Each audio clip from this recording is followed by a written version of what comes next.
So today we'll take a look at the Sparcstation 20, pictured here. The Sparcstation 20 is a workstation, what's called a pizza box format. Was released in March 1994, and also at the same time Sun released the Sparcstation 5. Very similar, same case essentially. And then after that, a cost-reduced version, the Sparcstation 4, which also has the same case and footprint. But the Sparcstation 20, as opposed to like the 5 and the 4, which have fixed CPUs and single CPUs, Sparcstation 20 is an M-bus platform. So it supports M-bus CPU modules. In fact, you have to have a CPU module. The main board itself doesn't have a CPU, so you have to have at least one M-bus CPU module. Of those, there's 2 M-bus slots, and there are dual CPU modules, so you can have a maximum of 4 CPUs in one of these machines. Some other M-bus machines are the Sparcstation 10, which I have one of those. And then there's also the Spark Server 600 series, or the 600 MP, and Spark Center 2000. I think even though they use M-bus modules, those aren't considered the Sun 4M architecture, which the Sparcstation 10 and 20 are considered Sun 4M. I can't remember what the architecture is for the Spark Server and the Spark Center I just mentioned, but I don't think it's Sun M or Sun 4M.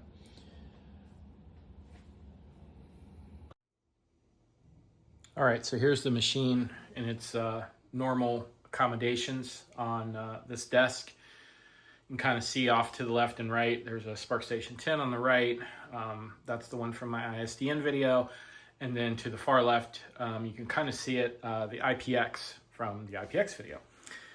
But the Type 5 keyboard, probably my favorite, so I kind of standardize on those. This one, Type 5 mouse, the optical mouse that requires the special mouse pad, the metal mouse pad, so I got that. For the monitors, these technically are newer generation, so not exactly period correct, but I already have one huge heavy CRT. Figured I would go with LCDs. They are Sun branded. They're nothing special per se. But, I like them. I think they fit aesthetically pretty well. The SCSI Tower Power, we'll start looking at that. So at the very bottom, I have a 711 disc enclosure. And these 1, 2, 3, 4, 5, 6 is actually 12 LEDs. There's 2 per row because this is a 12-bay enclosure that uses SCA discs. I also have, there's a couple models of the 711. I have another 711 that is the 6-bay model, and it's ultra SCSI. So for this one, for this setup, I opted for more drives as opposed to speed because I really don't care about the speed.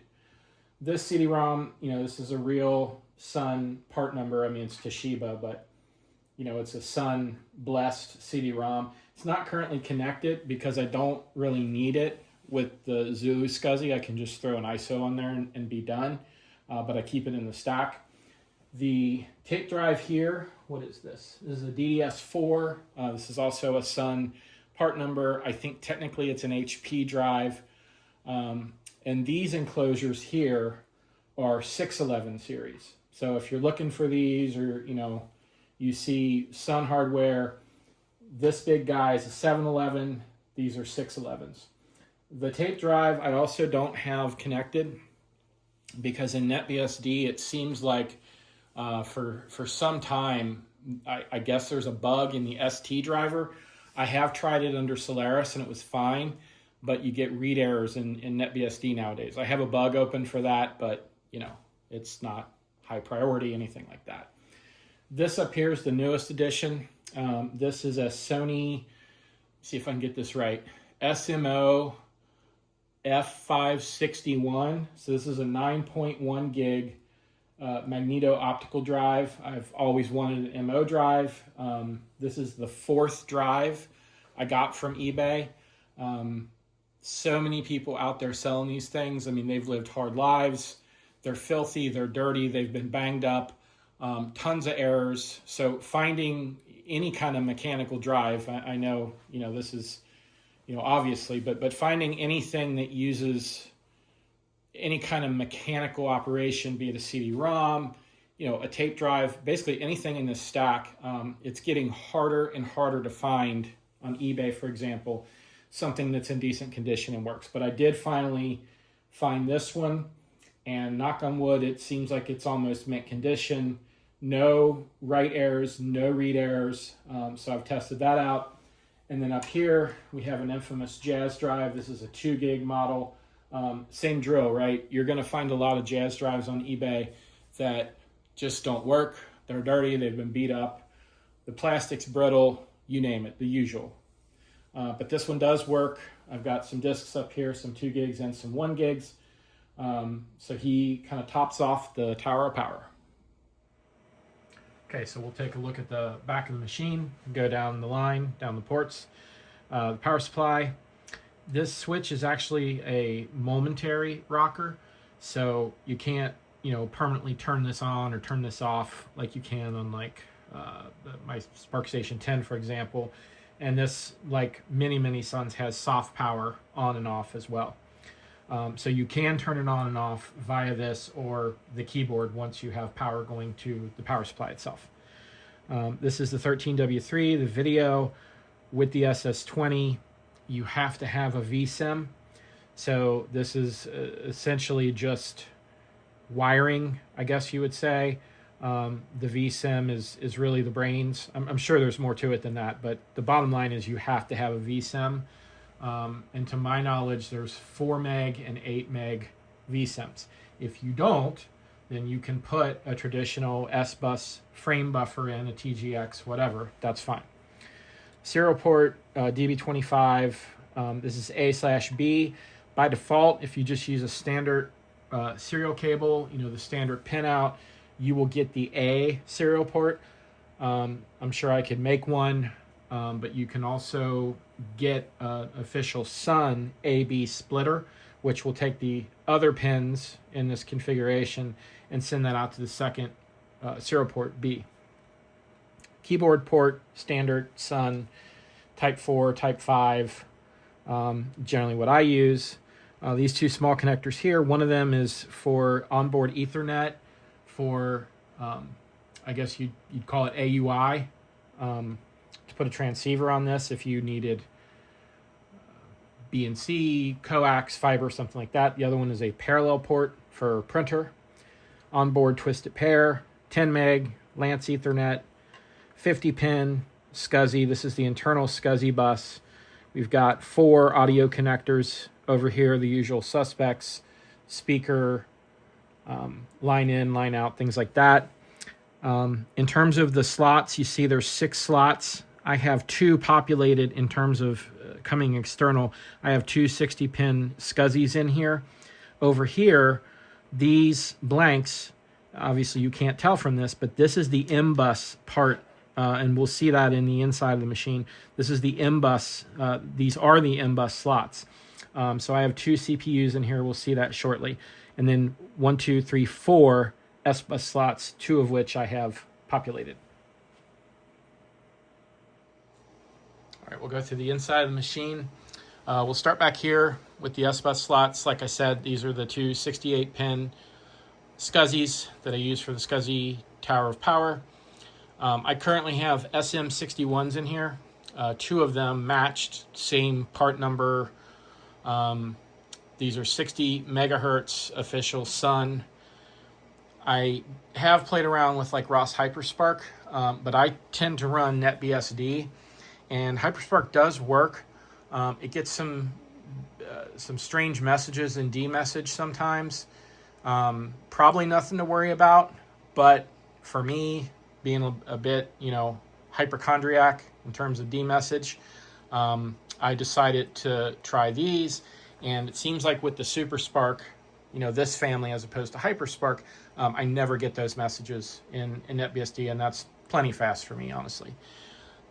I have 448 megs RAM in here. The reason it's not 512 is because of this guy here. This is the 8 meg vSIM that gets me 1280 by 1024 by 24 bit. When you have that in, you lose one of the slots for RAM, not a huge deal. So it's kind of funny. My Sparcstation 10 has 512, and this guy, only has 448. Let me see. I leave the floppy in here. I like having an operational floppy just for, completeness sake. Like everything else I do, I have a SCSI emulator. This is a Zulu SCSI SCA SCA. So it's mounted up in a 3D printed bracket, the white part down here, into the Sun, spud or tray, whatever you want to call it.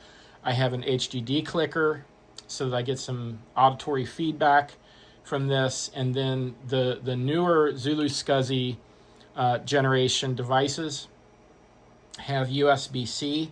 And so that's what this is here, just a 3D printed bracket.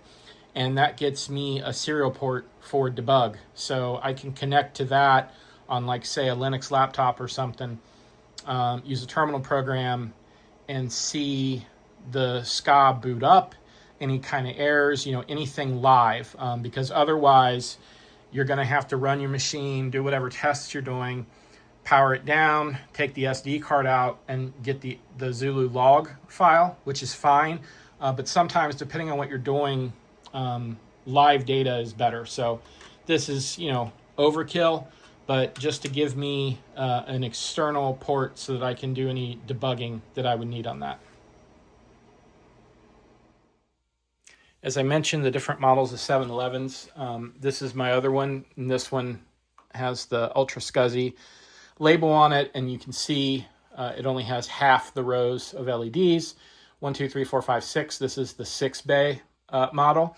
And I don't know if it really comes out in the video, but you can kind of see a color difference between this, the front, and the actual plastic casing. That is because this is a custom designed 3D printed faceplate. Because when I got this unit from eBay, of course, I can't remember, I think it was UPS, FedEx is guilty as well. They're all guilty. Of course, treated it very, very poorly and completely shattered and destroyed the front.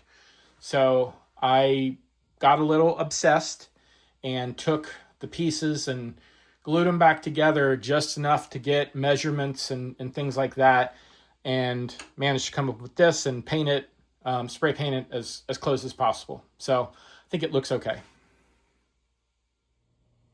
We'll take a look inside the 12-bay 711. Let me get this opened up.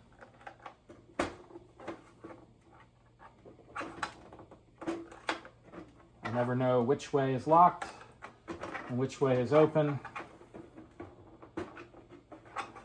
There we go. Not a huge fan of the mechanics on this. In fact, if you can see that, I 3D printed and glued on a replacement latch, and it's not perfect, but that's because it broke, brittle plastic, the usual. So in this right now, I just have 4 drives, and these are the IDs in NetBSD. Like I said, it's a 12-bay enclosure. I think these are 9 gig drives, so 36 gigs total. And in NetBSD, I was playing around with software RAID or RAID frame. So this is a RAID 5, so that's what, like 27 once you lose the 9 for parity. Nothing important or production on there, just playing around to, see if I could get it configured and how it works.